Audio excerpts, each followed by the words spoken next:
Olá, muito boa noite.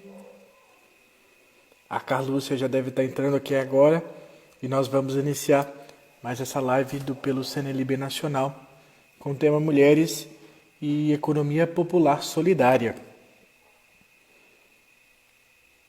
É um tema importantíssimo do ponto de vista da economia, mas acima de tudo do ponto de vista do debate da importância das mulheres no papel da economia solidária.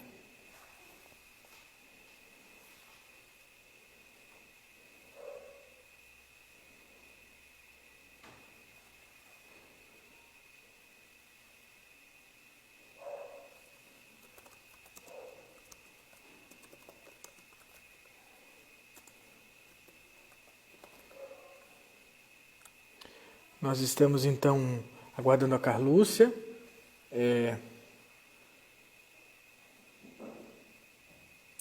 Que vai entrar aqui conosco.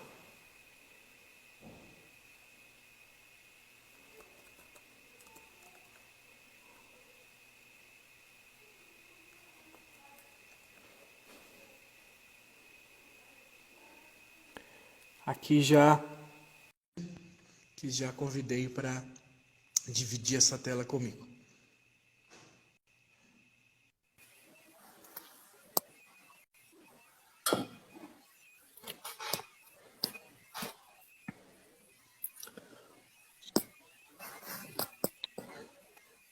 Muito boa noite a todos e todas que nos acompanham por essa live.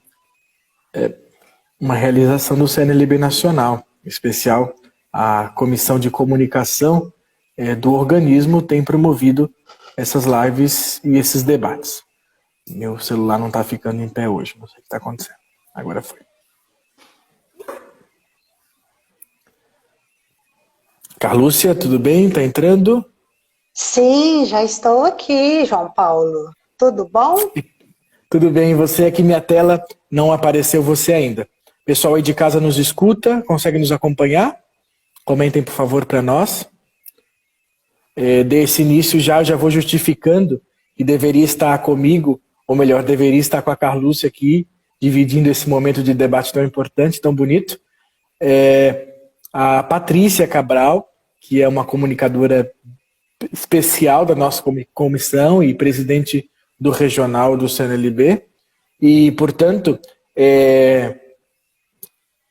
a Carlúcia, a Patrícia teve um problema com a internet e não pôde, então eu assumi esse desafio de estar aqui mediando esse debate, apesar de dizer que é um tema muito comum para mim, que gosto muito de dialogar, mas, acima de tudo, quero poder dizer que é um prazer estar com você, Carlúcia, nessa live. Não, mas esse é o microfone que eles pediram para colocar. E aí estamos, então, deixa eu só ver aqui se está tudo ok. O problema é que ele não quer ficar em pé por conta do fone de ouvido, entendeu?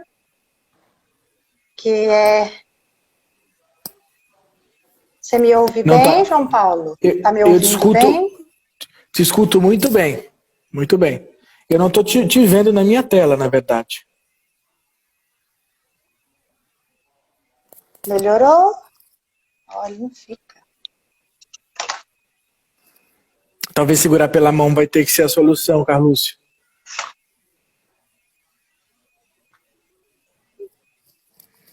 Deu? Também não. Vamos fazer o seguinte, pessoal que está nos acompanhando, se tiver a oportunidade de nos acompanhar, a gente só vai encerrar e reiniciar a live para a gente começar novamente tentar a reestruturar aqui. É normal que isso aconteça, a tecnologia é assim. Já voltamos. Carlúcia, vamos sair e entrar de novo para ver se corrigimos esse probleminha. Tudo bem?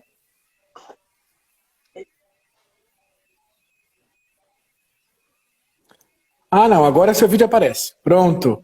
Agora tá aqui. Agora eu te vejo bonita. Ontem Todo eu mundo te te vi, vê. viu? Pois é. Ontem Foi eu um te prazer ter você. acompanhei. Um prazer ter você me acompanhando ontem. Vamos lá, então. Eu quero dizer que a Carlúcia é uma alegria minha de companheira do CNLB. Tenho um prazer grande de tê-la nesse organismo, lutadora e uma pessoa de ponta nas nossas comissões aí. E, acima de tudo, vai ser minha professora nos próximos dias, né, no Cefep. Quero fazer alusão, o Padre Paulo já está ao vivo aí conosco, está me acompanhando. O Cefep, que é um curso importante de formação de fé e política para os cristãos leigos e leigas. Cefep é o Centro Nacional de Fé e Política. E a Carlúcia é minha mediadora de uma das disciplinas online. Uma grande pessoa. Bem-vinda, Carlúcia, para essa live. Olha, é uma alegria estar aqui, João Paulo, é uma alegria, uma honra, e eu quero agradecer muito à Comissão de Formação do CNLB por essa oportunidade. Eu acho que são espaços assim de diálogo, reflexão, debate, que nos ajuda a ir compreendendo melhor qual é a nossa razão de ser e de estar no mundo, não é? No sentido de contribuir para que ele seja melhor do que nós encontramos quando chegamos aqui. O tema dessa live é inclusive um livro que você publicou, né, Carlúcia? Mulheres e Economia Popular Solidária, não é isso? Isso, é isto. E a história desse livro é muito interessante, porque, desculpa, em 2006, eu trabalhava na CNBB regional, eu era secretária lá, e a Caritas Nacional fez a sua assembleia em Aracaju. E a Caritas Regional disponibilizou um convite para o setor social da CNBB, do qual eu fazia parte. E aí eu fui participar dessa assembleia, muito feliz. E nós saímos de Belo Horizonte de ônibus. Foram 36 horas de viagem para ir e outras 36 para voltar. E foi uma viagem assim, que ali que eu conheci, eu nunca tinha ouvido falar de economia solidária. E nesse percurso todo, entre tantas conversas, e tinha o pessoal, os rurais, tinha os urbanos, né, o público vinculado aos projetos da Caritas, e a gente foi conversando muito, e eu quis entender o que era aquilo que eu nunca tinha ouvido falar. E aí eu me interessei. Quando eu voltei, eu já tinha feito um projeto para o mestrado, e ia trabalhar outras questões, aí eu falei, não, eu vou mudar o meu projeto. E aí refiz o projeto para entender melhor o que era a economia solidária, qual que era a proposta e analisar algumas experiências. Em função do mestrado, que trazia consigo também uma pesquisa de campo, eu comecei a acompanhar 2 grupos de mulheres. Isso foi em 2008 que eu comecei a pesquisa de campo. E aí, de lá para cá, eu nunca mais deixei, né? Então, por onde eu vou, eu procuro iniciativas de economia solidária, porque ela traz consigo um novo projeto de sociedade. Apesar das contradições da história, apesar de não ter apoio em termos de políticas públicas eficazes, né, que possa, de fato, ajudar os empreendimentos, mas ela traz no seu bojo um conjunto de elementos e fatores e de condições para pensar um novo projeto de sociedade, entendeu? E aí esse livro eu fui matutando, esse livro é resultado da minha dissertação de mestrado, que eu terminei em 2009, e de lá para cá eu continuei acompanhando os grupos, e aí eu fui agregando algumas outras reflexões que eu fui fazendo após a conclusão do mestrado. Então foi assim que nasceu esse livro, e mais que relatar o que é e essa experiência, o desejo de escrever o livro, ele nasceu um pouco de devolver para esses grupos, e praticamente os grupos são constituídos por mulheres, né, e mulheres pobres que vivem toda a situação da precarização do trabalho, ou da mesma exclusão no trabalho. O desejo do livro nasce do compromisso de alguma forma, devolver para essas mulheres o conhecimento adquirido e a experiência vivenciada.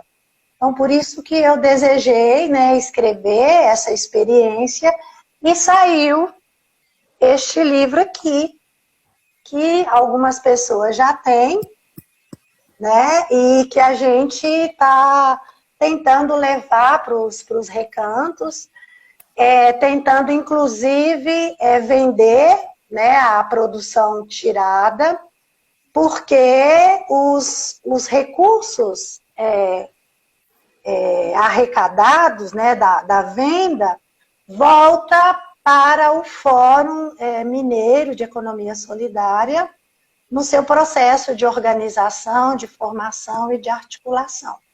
É isso. Carlúcia, segura aí que eu quero comentar uma coisa, mas queria primeiro cumprimentar quem está na live já. Todo mundo já está te cumprimentando. Vou lembrar que quem estaria aqui dialogando com a Carlúcia é a Patrícia Cabral, nossa comunicadora excepcional de Manaus, só que ela teve um probleminha com a internet, então infelizmente não pôde.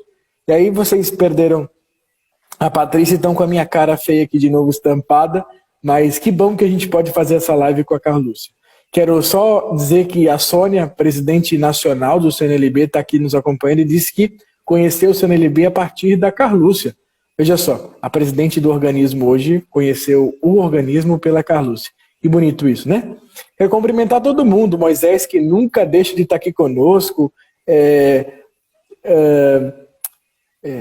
a Regiane também, que está sempre conosco, Sônia, todo mundo que nos acompanha, Alessi, o pessoal do Teflotone que está sempre aqui. Beijo grande para todo mundo e nossos cumprimentos. Fiquem aqui, nós vamos dialogar. Carlúcia? João Paulo, eu estou vendo aqui também que tem algumas pessoas que não são do CNLB, né, mas que são ligadas ao movimento de economia solidária ou à proposta do bem viver que a economia solidária traz consigo, né? Então, eu não vou citar nomes para não excluir ninguém, mas são pessoas assim da nossa luta, do nosso processo de fortalecimento das iniciativas, e que eu fico muito feliz que essas pessoas estejam também presentes, porque é uma forma dessas pessoas conhecerem também o CNLB, né? E a proposta do CNLB. Com certeza. Quero dizer duas coisas. Primeiro é que comprei o seu livro, mas infelizmente ainda não consegui ler, tá na fila, viu? Mas é que às vezes a gente tem uma carga de leitura pronta, né? E aí não consegue. Não sei como é que você dá conta de ler tanta coisa, João Paulo. Não sei como é. A sua hora tem 48, o seu dia tem 48 horas. Tem nada, pior que eu durmo 8 horas por dia, para te contar, é verdade. E nessa quarentena eu tenho dormido 10, mas desfaz. Aí, queria dizer uma coisa. Primeiro, que você disse sobre o seu livro, 2 pontos que para mim é muito importante. É que escrevê-lo foi devolver para essas mulheres um conteúdo sobre o que elas vivenciam. Isso para mim referencia a pessoa que você é, né? Uma pessoa que entende a academia, entende a importância da ciência como um espaço de luta, e não só de construção do pensamento individual, né? Então isso para mim é essencialmente bonito e importante, e nos reforça principalmente, Carlúcia, que a universidade deve servir o povo. E aí acho que você, trazendo esse livro, faz muito bem isso. E olha só, João Paulo, desculpa te interromper um pouquinho, mas eu acho importante falar isso nesse momento, Porque a universidade, ela tem um papel social fundamental. Com certeza. E quando se trata de uma universidade pública, da qual eu faço parte, mais ainda. Porque todo conhecimento, ele é adquirido a partir de recursos públicos e a partir de um público que se encontra em condições de vulnerabilidade sempre. Né? É lá que a academia vai buscar o seu conhecimento e fazer ciência a partir disso. Desculpa, mas continue. Não, e queria reforçar só o fato de você destinar o recurso da venda do livro para o Fórum Mineiro de Economia Solidária. Isso é sumamente importante, porque a gente sabe o quanto essas iniciativas têm muito pouca oportunidade, às vezes, de recursos, de financiamentos, para poder levar adiante as suas formações e seus trabalhos, né? Isso é muito comum de ver. A gente vê muitas acusações aos movimentos sociais e populares, né? Mas muito pouco destinação de recurso hoje, né? Sim, sim. Mas aí eu queria entrar no tema contigo. Primeiro dizer que eu tenho leituras de curioso na economia popular solidária, mas estou muito feliz de estar dividindo essa live para aprender um pouco mais contigo. E aí queria dizer o seguinte, conta para nós o que define economia popular solidária. Bom, para entender a economia solidária, eu costumo dizer que existem dois pilares fundamentais para a gente entender. Primeiro é o mundo do trabalho. E quando a gente fala no mundo do trabalho, diz respeito às condições dadas, historicamente, né? A gente sabe que o trabalho ele ganha um caráter de valor, mas ao mesmo tempo de exploração com a Revolução Industrial, né? E a partir daí, os trabalhadores, eles passam, embora sejam aqueles que têm a força do trabalho, cada vez mais explorados e marginalizados. Por outro lado, a gente vê cada vez mais como que o mundo do trabalho, né, e as relações de trabalho, por assim dizer, cada vez mais estão fragilizadas, precarizadas, como que a informalidade cresce, e agora no nosso país a gente está vendo aí, após a reforma trabalhista, o que resultou, né? E sabemos que tem trabalhadores que nunca tiveram acesso ao mercado de trabalho formal. Sempre trabalharam na informalidade. Sem contar aqueles e aquelas que vivenciam uma exclusão histórica, uma herança escravocrata que perdura até hoje. De uma forma ressignificada, de uma forma metamorfoseada, mas é um sistema escravocrata que permanece. Então, a economia solidária, ela se insere nesse contexto, uma vez que a grande maioria das pessoas que são vinculadas a essas iniciativas são pessoas que ou sempre estiveram excluídas do mercado de trabalho formal, ou que vivenciaram experiências de trabalho formal, mas numa perspectiva de muita exploração, discriminação em todos os níveis, e aí disseram, chega, não quero mais. Vou trabalhar, vou me organizar do jeito que dá. E aí tem outra coisa, porque se tratam normalmente, e os estudos apontam, né, que a economia solidária ela é constituída predominantemente por mulheres, e são mulheres que são mães e ou avós, que são chefes de família, que não tem que não atende às exigências, né, que o mercado formal de trabalho, cada vez mais informatizado, né, essas novas tecnologias, não consegue acompanhar, né, então, e elas buscam, por meio do seu trabalho, duas coisas. De um lado, resgatar você que é antropólogo, você entende bem do que eu estou dizendo, resgatar uma cultura, né, dos seus antepassados, uma cultura do modo de ser da sua comunidade, coisas que estavam se perdendo, inclusive, em termos de valores, enfim, buscam resgatar valores tradicionais que foram se perdendo com o avanço do capitalista, né, que cria necessidades, que desvaloriza aquilo que vem das comunidades em si, das comunidades tradicionais, e aí elas se juntam para, a partir do trabalho coletivo, solidário, do compartilhamento de saberes, trazer novas produções, mas não numa perspectiva do lucro tal qual o mercado capitalista estimula, e um consumo também que é solidário.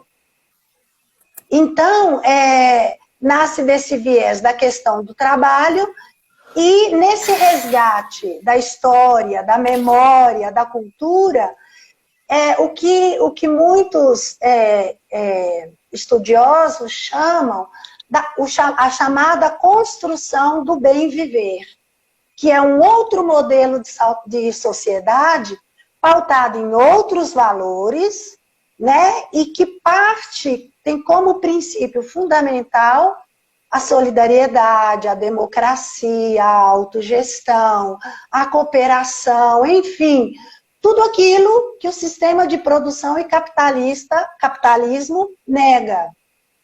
E por isso que ela não é estimulada. Né? Você pergunta, por que o agronegócio tem tanto incentivo governamental? Por que eles conseguem tantos investimentos públicos e privados? E por que esses grupos que estão desenvolvendo, né, um trabalho de resgate da cultura, do artesanato, de relações, de novas relações sociais, conseguem sobreviver, mas assim, a duras penas e com muita teimosia. Carlúcia, eu queria poder falar algumas coisas contigo a esse respeito. A primeira é que tem uma coisa pontual para mim, que é que nós vivemos há um bom tempo, ou melhor, há muito tempo, a ideia de que não é o trabalho para a vida, não é a economia para a vida, mas é a vida pela economia, né? Então, a gente há muito tempo está vivenciando uma economia que não gera vida, uma economia que o Papa Francisco diz que mata, corrói, destrói o ser humano. E eu gosto muito de citar o Mujica, né? A quem tive a oportunidade de ouvir pessoalmente falar sobre isso. Dizia, nós vivemos para o trabalho, isso significa a gente vive em função de ter recurso para sobreviver, e não o trabalho que serve a gente para poder nos proporcionar o lazer, sei lá, tomar um sorvete com o filho, não sei. Então, a gente tem isso muito fácil, muito pontualmente na nossa vida hoje, que é uma economia que não gera vida, que não é para a vida, não é para o bem comum, né? E aí eu já quero puxar um gancho aqui com você, mas eu vou voltar lá na economia popular e vou introduzir o debate sobre as mulheres. Mas é lembrado como o Papa Francisco compreende isso muito sensivelmente, né, Carlúcia? E aí o Papa Francisco, muito belo como latino-americano ele lança Laudato Si, que comemora agora 5 anos, e percebe que, bom, a Laudato Si foi lançada, mas é preciso dar uma chacoalhada sobre ela, que é uma doutrina, que é uma encíclica social, e convoca o encontro da economia de Francisco, e quase que concomitante, o Pacto Global pela Educação. Então eu acho que ele compreendeu muito bem, primeiro que não dá para mudar sem educação, primeiro passo, convocando o Pacto Global pela Educação. Segundo, que não há mudança que não passa pela ecologia integral, né? Que não passe por essa reflexão também econômica, porque hoje a questão econômica está imbuída em todos os outros debates e discussões que envolvem a sociedade. Então, só queria falar sobre isso porque eu acho que é muito essencial, né, juntar o que o Papa Francisco, como pontífice, traz para a centralidade da igreja, o debate da economia, né? E é interessante isso que você coloca, João Paulo, porque o Papa Francisco, na Laudato Si, ele fala assim claramente, né, ele discute lá e chama uma reflexão ao modelo de desenvolvimento capitalista que está colocado, e ele diz, essa economia mata. Ele, assim, sem meias palavras, ele denuncia esse modelo que está colocado aí, que cria a competição, que cria a dependência, que oferece um modelo de felicidade que, na verdade, se pauta no consumo, não é? E aí não dá para você pensar uma outra economia, e eu acho fantástico, cada vez mais eu me apaixono por esse Papa, sabe? Eu rezo para que Deus dê a ele saúde e lucidez sempre, sabe? Porque ele pega como mote, né, do seu papado, né, eu não sei como é que a gente chama isso, a questão da educação e a questão da economia, porque não dá para falar numa outra economia se não questionarmos esse modelo de desenvolvimento que temos e, inclusive, um modelo de desenvolvimento e um modelo de consumo. Com não toda é? certeza. Porque a cultura o que ele chama de a questão que ele traz da ecologia integral é uma coisa muito assim interessante, né? Muito que busca o nosso ser na sua que nos atinge de forma integral, porque mexe com todas as dimensões que somos desafiados a ser esse ser gente, esse ser humano, que a realidade cada vez nos desafia. A gente olha para a realidade e pensa assim, mas que humano é esse? Que desenvolvimento é esse? Que progresso é esse? Né? E agora, em tempos de pandemia, isso que a gente já vinha percebendo há mais tempo, não só se explicita de uma forma mais escancarada, como se agrava. Né? A periferia, os excluídos do acesso a direito, a serviços, do direito à cidade, do direito a ter direitos, esses estão condenados, como sempre tiveram, mas agora mais ainda, a aguentarem e tomar para si as consequências desse modelo que está aí. Não é que não é nada evangélico. E aí, quando a gente volta para nós do CNLB, isso é um escândalo. Como é que a gente é capaz de naturalizar uma situação dessa? Uma condição dessa? Pessoas vivendo de uma forma, quer dizer, sobrevivendo, né? Resistindo, porque eu não sei como que eles conseguem, resistindo à vida que está sendo sempre negada, ameaçada, injustiçada, violada. Né? Então, o Papa Francisco nos chama a isso. Porque se a gente pega o Evangelho Gaudium, como você ontem colocava muito, né? Se você pega os documentos, na verdade, ele resgata os documentos do Vaticano II. Porque o Vaticano II, os documentos do Concílio Ecumênico Vaticano II e das conferências latino-americanas, elas já chamavam para essa realidade nossa. E a gente, às vezes, fica muito preso às nossas pastorais, à nossa comunidade, às nossas devoções, às exigências do nosso movimento. Não que isso não seja importante, mas ele fala de uma igreja em saída. Sair para onde? Ele fala de uma igreja enlameada. Ele fala que ele prefere essa igreja suja, lameada, do que todo mundo... Claro que a gente preza pela aparência, né? Mas tem hora que não dá. Claro. Tem lugares que você tem que pisar aquele chão e sentir aquela realidade, entendeu? Então, a economia solidária, ela joga luz sobre a condição da mulher. A grande maioria do público dos empreendimentos são mulheres, mulheres em situação de vulnerabilidade social, né? E é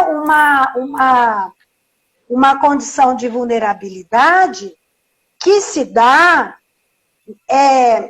considerando 3 elementos que eu gostaria de chamar a atenção.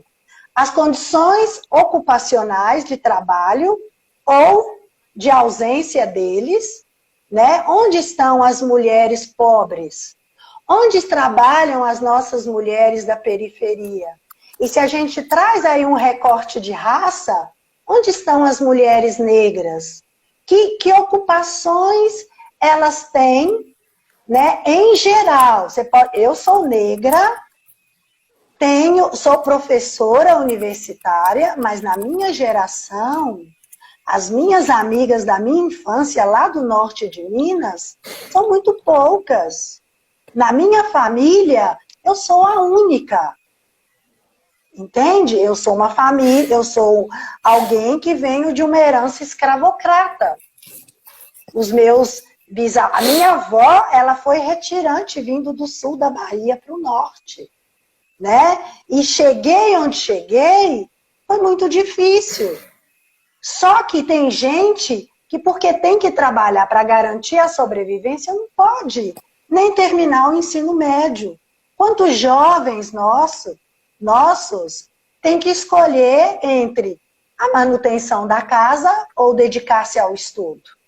Quantas mulheres, né, se tornam mães muito cedo ainda? E aí você vai olhar a história de vida dessas mulheres e da sua família, né, dos seus genitores, você vê muitas vezes uma reprodução de uma condição histórica. Então, a economia solidária, ela chama a atenção para isso. Mas, por outro lado, ela não fica apenas na lamentação dessa condição de pobreza. Ela traz consigo mulheres que, não obstante nas condições em que se encontram, elas buscam de forma criativa, de forma solidária, de forma cooperada, de forma articulada, encontrar formas de reencantar a vida e de dar sentido à vida. Isso é muito bonito, sabe? Tem problemas? Tem. Mas se elas tivessem condições objetivas para se desenvolver, fariam coisas maravilhosas. E quando você pensa em economia solidária, ela tem muitos ramos, né? Tem o pessoal que trabalha no ramo da alimentação, no ramo do artesanato, do ramo da beleza, higiene e limpeza. Tem os catadores de recicláveis, que fazem um trabalho fantástico por meio das cooperativas.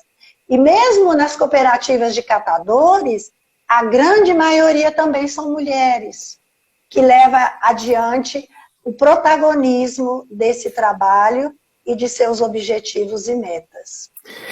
Carlúcia, se você me permite só dar um pitaco de piá aqui, né? Dizer que as mulheres são a chave da transição econômica. São a chave de uma mudança de paradigma econômico, com toda certeza. Porque é quem nos garante toda uma nova percepção sobre a economia. As mulheres são, João Paulo, mas nós vivemos numa cultura racista, exatamente, machista e patriarcal. Entendeu? São as bases de sustentação do sistema capitalista.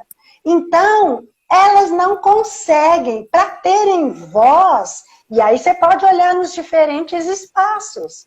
Se você olhar no espaço da política, no espaço do acesso dos operadores da justiça, nas universidades, entendeu? Com certeza. As mulheres, elas, muitas vezes, quando elas conseguem, elas simplesmente carregam o piano para que os nossos companheiros apresentem a ópera, entendeu? Então, é preciso que nós, mulheres, junto com vocês, trabalhemos nessa perspectiva de construir novas relações, de forma que possamos, não queremos ser maiores, nós queremos ser o que somos. E nessa troca, potencializar também o potencial que temos a oferecer numa sociedade em que não haja nem excluídos e nem exclusões. Exato, eu puxei esse tema falando só aproveitando e cumprimentando o professor Luiz Ferfoli, do Cefep também, e cumprimentando o Eduardo Brasileiro, que aqui está nos acompanhando. Mas eu puxei esse tema das mulheres na centralidade, porque eu acho importante que o Papa Francisco, na economia de Francisco, no evento, ele criou aldeias. E uma das aldeias é as mulheres para a economia. E acho que é preciso voltar no Papa Francisco e dizer como ele é especial nisso, porque ele compreende a cultura machista, patriarcal, racista, enfim, os vários istas, né, que eu posso dizer aqui, e compreendendo isso, ele traz para a centralidade da igreja esse tema e diz, não, a igreja também tem que debater as mulheres para a economia, né? Eu acho que isso ajuda-nos a quebrar um pouco desse paradigma. Quem sabe não é um caminho, né? E aí eu só queria falar sobre isso para dizer o seguinte, Carlos, eu conheci em algumas dessas andanças por aí a importância das mulheres à frente das cooperativas em vários lugares do Brasil.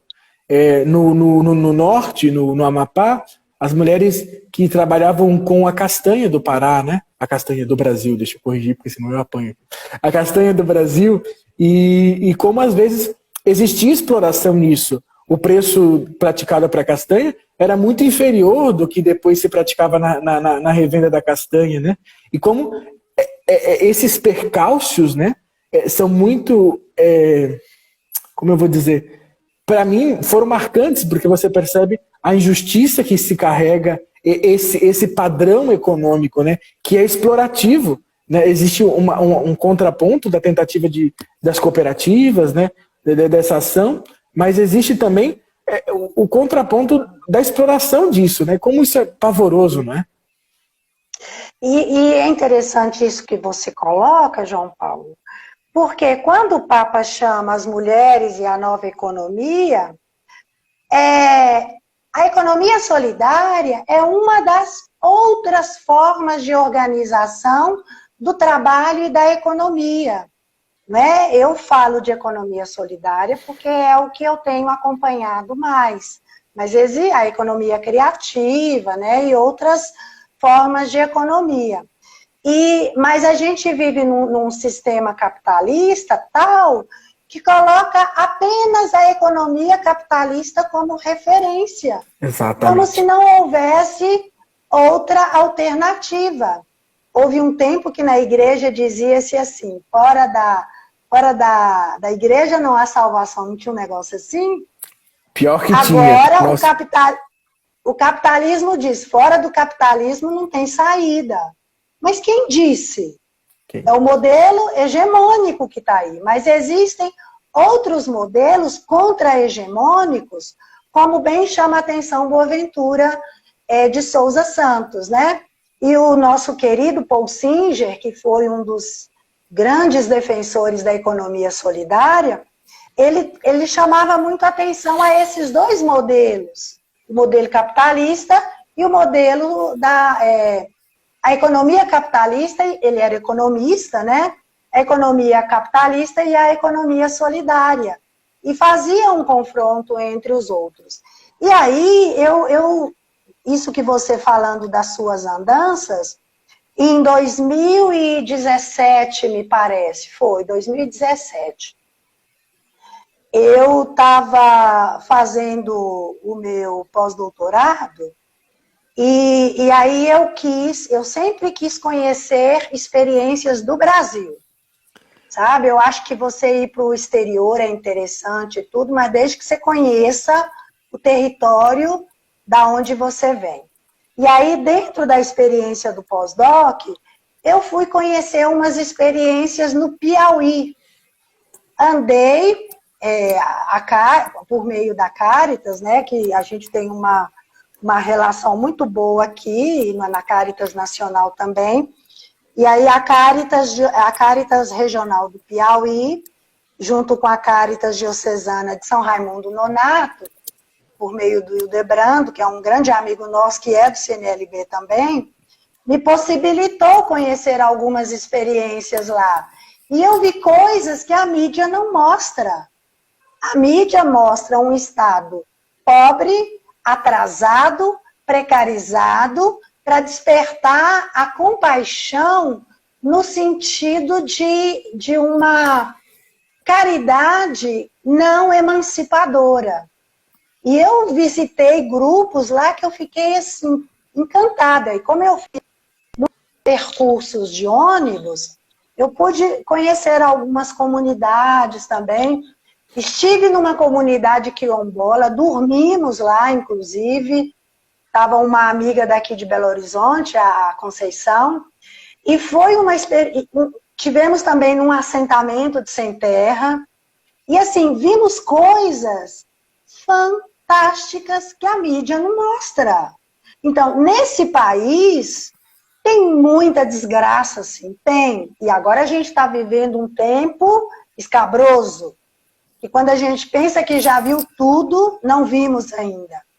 Mas tem muita coisa interessante acontecendo nesses rincões nossos.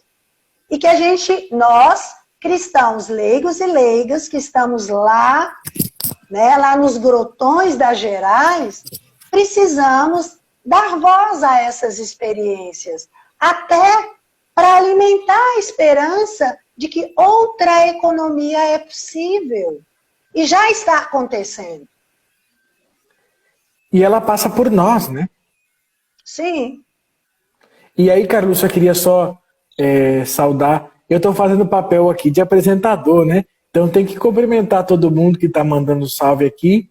Quero cumprimentar principalmente quem está aqui, a querida Leninha, que é deputada estadual em Minas Gerais, pelo norte mineiro, né?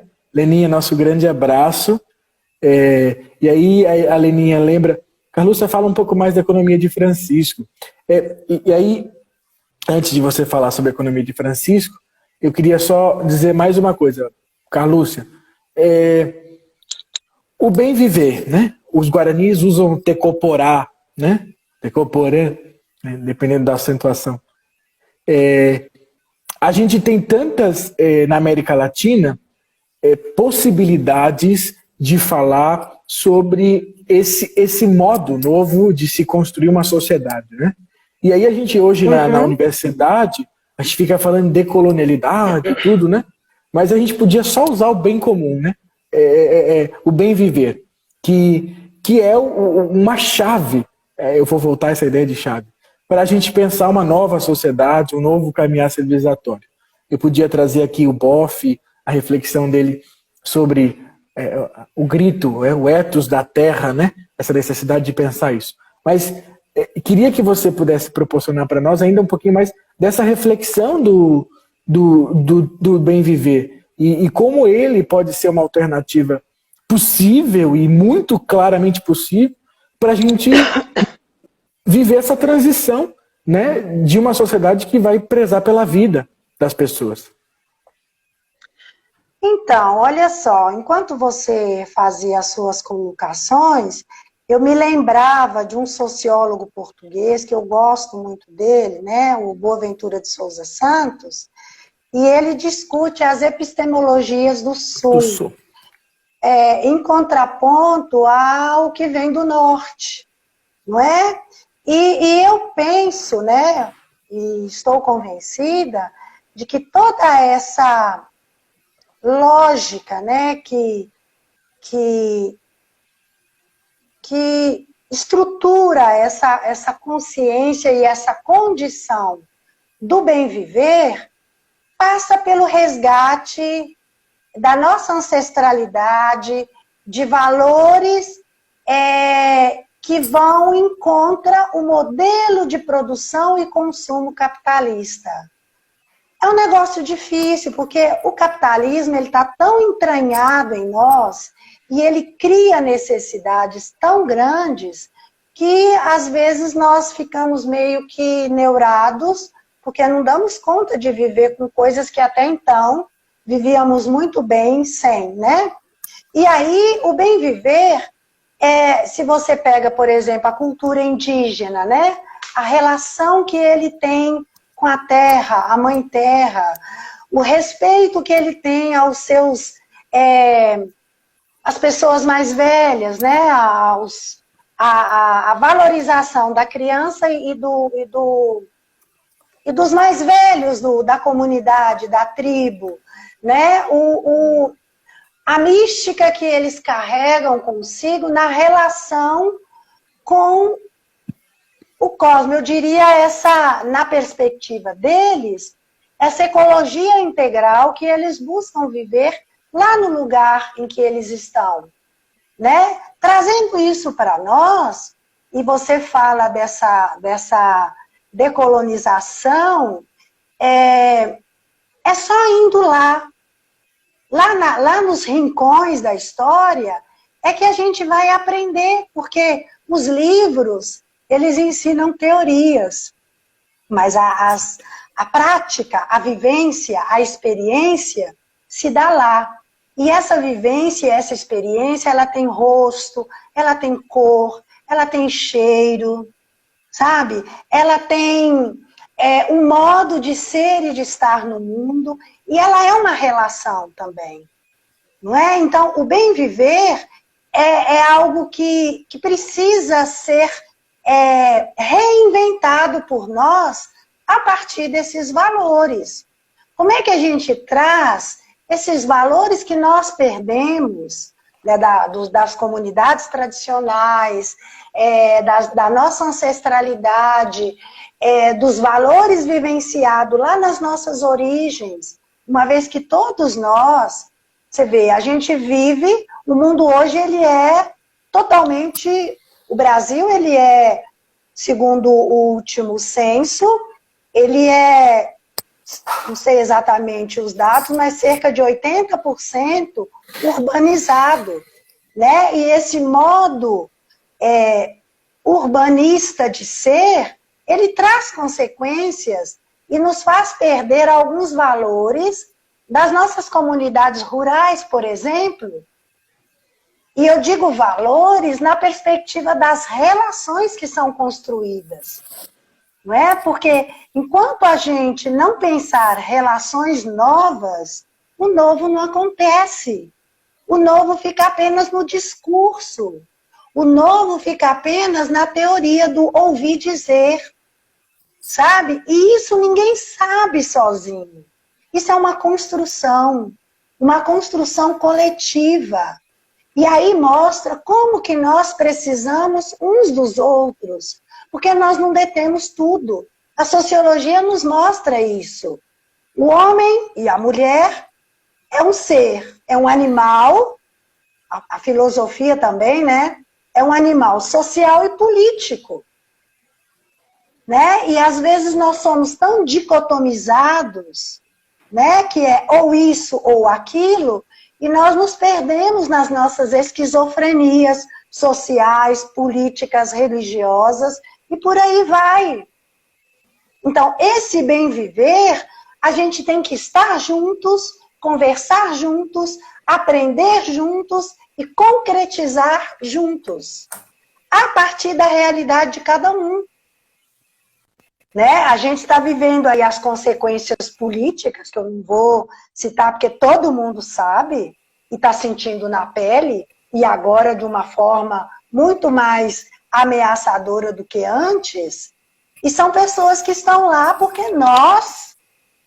eu não votei, mas eu faço parte de um coletivo, eu sou o sujeito coletivo. Então, ainda que eu não pactuo com o que está lá, mas, de certa forma, eu faço parte de um povo que, num Estado democrático, elegeu, né, o executivo e o legislativo, e isso traz consequências políticas, né? E aí, quando a gente fala da economia solidária e essas mulheres que buscam inclusão socioprodutiva e cidadania, isso remete ao desafio das políticas públicas. Nós temos aí, né, a PEC da morte, que congelou por 20 anos. Isso traz consequências em todos os aspectos e em todos os âmbitos. E que respinga nessas mulheres, que respinga nas nossas crianças, nos nossos jovens, no nosso povo de um modo geral, sobretudo os pobres. Porque tem muita gente que está levando vantagem com tudo isso.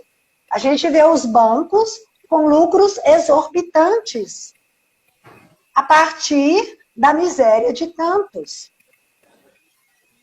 Não é? Então, isso tem que nos levar a pensar. A gente fala de batismo, a gente fala de segmento, a gente fala de fé, a gente fala de compromisso.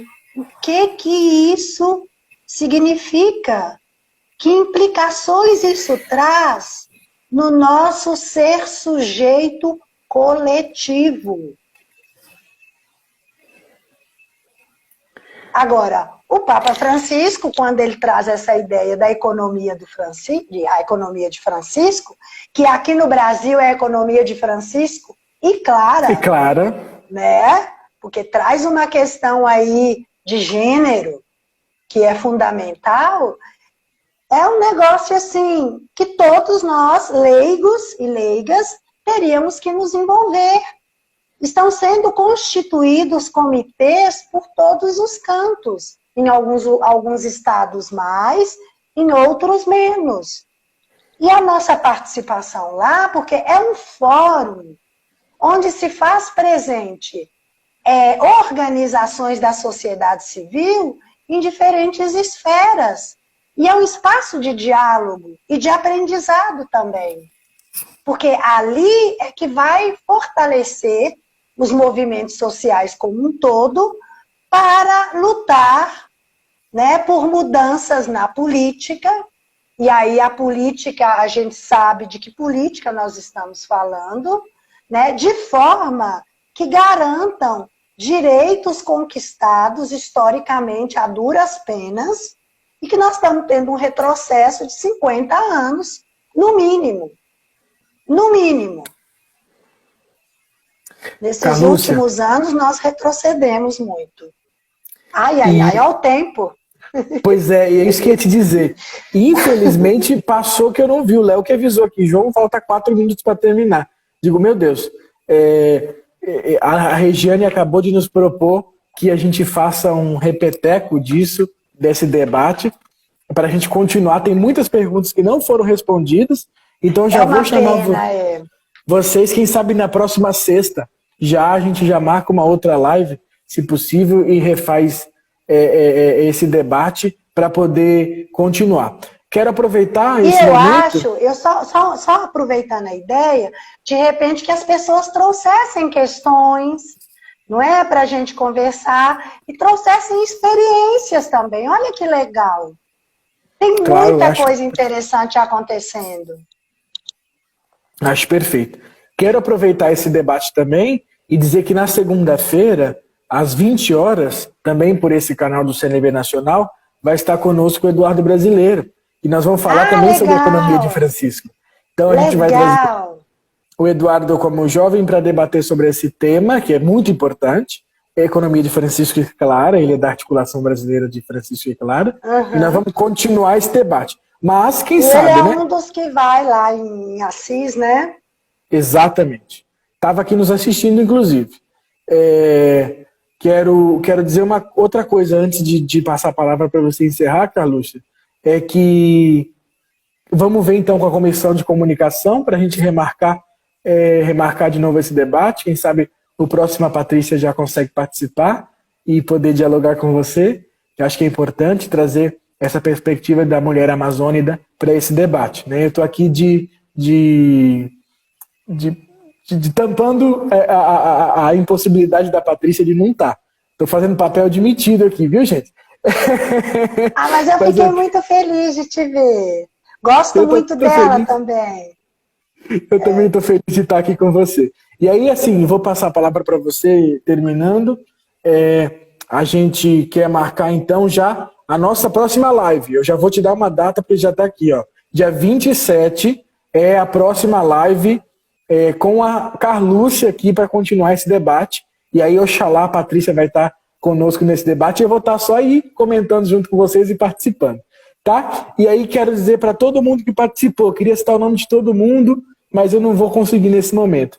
Dizer muito obrigado. O CNLB com certeza cresce muito nesse momento de diálogo e a gente cresce junto, né? Tem gente que está acompanhando desde a primeira live aí, que eu sei a Regiane, o Moisés, a Sônia, nossa presidente, nossa vice-presidente, e aí dizer que vocês são muito importantes para esse organismo, como a Carlúcia também é. Obrigada. Você tem os últimos minutos de consideração, Carlúcia. Vou tentar falar rapidinho. Então, a gente falou muito da economia de Francisco e o Pacto Global pela Educação. Estão acontecendo um monte de eventos, né, e reuniões, e agora, nesse tempo de pandemia, amanhã mesmo tem uma reunião online, né, da Articulação Brasileira da Economia de Francisco e Clara, que eu acho que é interessante nós participarmos. E eu queria terminar com um trechinho de um grupo de mulheres daqui de Minas, que está no meu livro, e eu gosto muito, e com isso eu encerro. E elas dizem assim, para a gente entender melhor o que é economia solidária. Elas dizem assim: aqui nossas ideias e ideais se juntam, se amarram, se enrolam e se reciclam entre agulhas, linhas, retalhos e contas. E nesse papo vai levando nossas angústias, tristeza, solidão, dificuldade, medos. Papo vem trazendo alegrias, encanto, esperanças, possibilidades, mudanças, socializações, cidadania. A gente vai rompendo o dia nessa costura, bordando a realidade com sonhos, cores, trouxinhas, caracóis, contas, contos e encantos. Então, procurem conhecer melhor a economia solidária, procure descobrir aí onde você está, que iniciativas se fazem presentes e procurem, sobretudo, companheiros do CNLB, fortalecer essas iniciativas. Está dentro da economia de Francisco.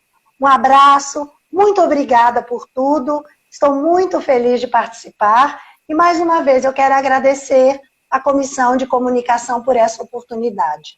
Um beijo para todo mundo. Tchau, tchau. Obrigado, Carlúcia. Obrigado você que nos acompanha. E aí, só lembrando, então, na próxima segunda-feira, às 20 horas, no dia 20, nós vamos estar com uma live falando sobre a economia de Francisco e Clara.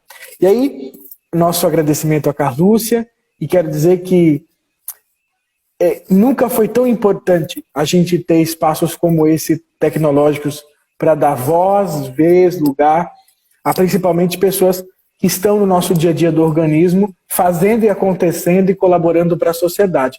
Esse é o papel dos... Olha, quero deixar essa mensagem da live de ontem. A Carlúcia faz o papel do cristão leigo e leiga, que é o papel de estar na sociedade fazendo a mudança necessária. E aí a gente percebe isso a partir da sua contribuição para a sociedade, do que escreve, do que pensa e do que propaga no seu trabalho. Nós estamos terminando, falta 30 segundos. Um beijo grande, Carlúcia, um beijo grande a vocês que nos acompanharam. E vou deixar mais um recado. Acompanhem e privilegiem todas as mulheres, principalmente o nosso organismo, principalmente as nossas companheiras. As mulheres são quem devemos amar, apoiar, impulsionar. E nós devemos vencer o machismo, o patriarcado, o preconceito, e vamos